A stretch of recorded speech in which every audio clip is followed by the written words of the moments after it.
Hi fans of high quality entertainment, I think there's going to be some bloopers at the end of this video because I couldn't do my intro. It's too difficult to say. Hi fans of high quality entertainment. And I'm ending my series today on The Clash with Combat Rock. Of course, I know that they did release Cut the Crap later, but I and some others don't consider that a real Clash album. And I think even Joe Strummer kind of disowned it. And it wasn't part of the big box set sound system. Everything else, almost everything else though. So Combat Rock was the 5th studio album by the English rock band The Clash. It was released in May of 1982. The album charted at number 2 in the United Kingdom, spending 23 weeks in the UK charts, and peaked at number 7 in the United States, spending 61 weeks on the charts. The album was propelled by Topper Headon's Rock the Casbah, which became a staple in the newly launched MTV. Combat Rock continued the influence of funk and reggae like the previous albums, but also featured a more radio-friendly sound which alienated some Clash fans. The recording and producing process of the album was tiring and full of infighting between Mick Jones and Joe Strummer. And the band had disagreed on the creative process of the album and called in Glyn Johns to produce the more radio-friendly sound of Combat Rock. So yeah, I bought this as soon as it came out and loved it right away, for the most part. I mean, some songs better than others. And, you know, once again, especially since buying the box set, I never really cared for side 2. I thought that side 1 was top-loaded with a lot of great songs, and then side 2 was weaker. It still is the weaker side, you know, on vinyl. But I like a lot of the songs in side 2 more now than I ever did before. But there are 2 songs, not just one, but 2 songs that I consider 2 of the worst Clash songs in their discography. So I'll talk about them.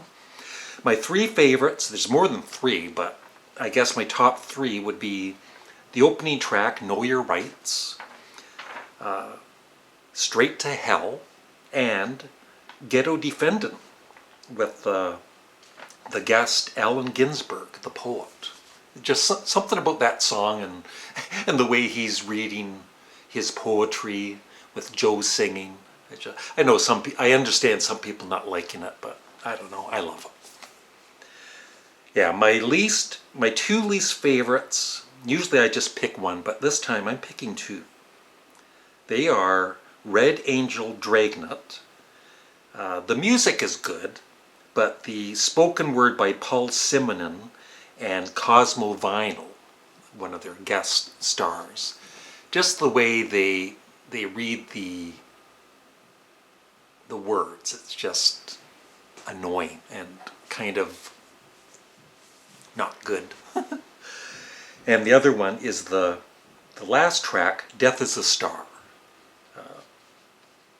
Once again, it's mainly spoken word, and even the singing is off in it, and so I don't care for it too much.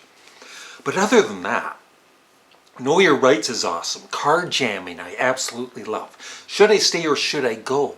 Great pop track. Rock the Casbah, there was a point where I absolutely hated the song because when I was working, you know, we'd have a radio station that was always on, and they would play that song a lot. So I can see people saying that it's overplayed and then you end up hating the song. But what I tried to do is imagine listening to it with fresh ears, forget, you know, how many times I've heard it, and it is a great song, you know, great dance song. And when they did record it, I don't think they were trying to make a hit song for the radio. It just became a hit song. And props to Trevor Headon for writing the song, the music for it. And I know he had some drug issues in the past, but he's been clean for many, many years. And there's some really cool interviews with him on YouTube, so excellent. So the production is an A overall, really good production. The album cover, I like it. I'd give it a B. So overall, I think it's a great Clash album with 2 really weak tracks. But everything else, yeah. Straight to Hell, one of their greatest songs. Overpowered by Funk. I'm starting to really love that song. Adam Tan is great. Yeah, Sean Flynn. Ghetto Defendant, like I mentioned, and Inoculated City. I love that song now. The blending of Joe's vocals with Mick's. I love it when they sing together. And then, yeah, it ends kind of poorly with Death is a Star. So in my rankings, as good as this album is overall, I have to put it in 5th place with a B+, because of those 2 of my least favorite Clash songs. Of course, there's other great songs by the Clash that weren't on their studio albums. Bank Robber, The Prisoner, Groovy Times, I Fought the Law, Gates of the West, and many more. I love all those songs.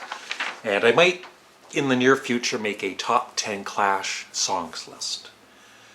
So I think that wraps up my Clash discography ranking and review. I would love your thoughts on Combat Rock in the comment section below. Thanks for watching and have a great day. Oh, I wanted to add in here somewhere that it was kind of sad the way that they broke up. I know Joe Strummer fired Mick Jones for whatever reason.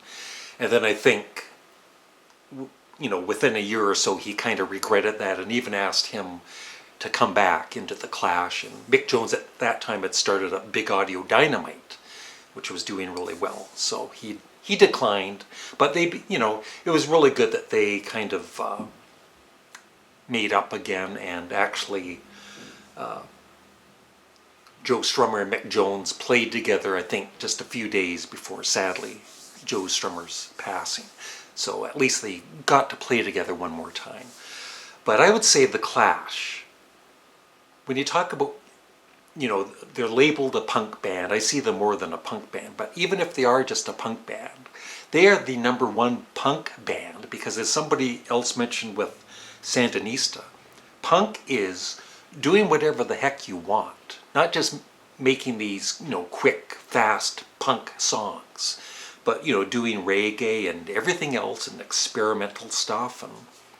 And they did it. They did it all. They didn't do it, some of it didn't work, but overall, I would say the Clash is the greatest punk band, and definitely one of the best bands of all time. It's just too bad that they only made so few albums overall. And that's it. I'd love your thoughts in the comments section below. Thanks for watching. Have a great day. Bye. Hi fans of high quality entertainment. Today we end the series of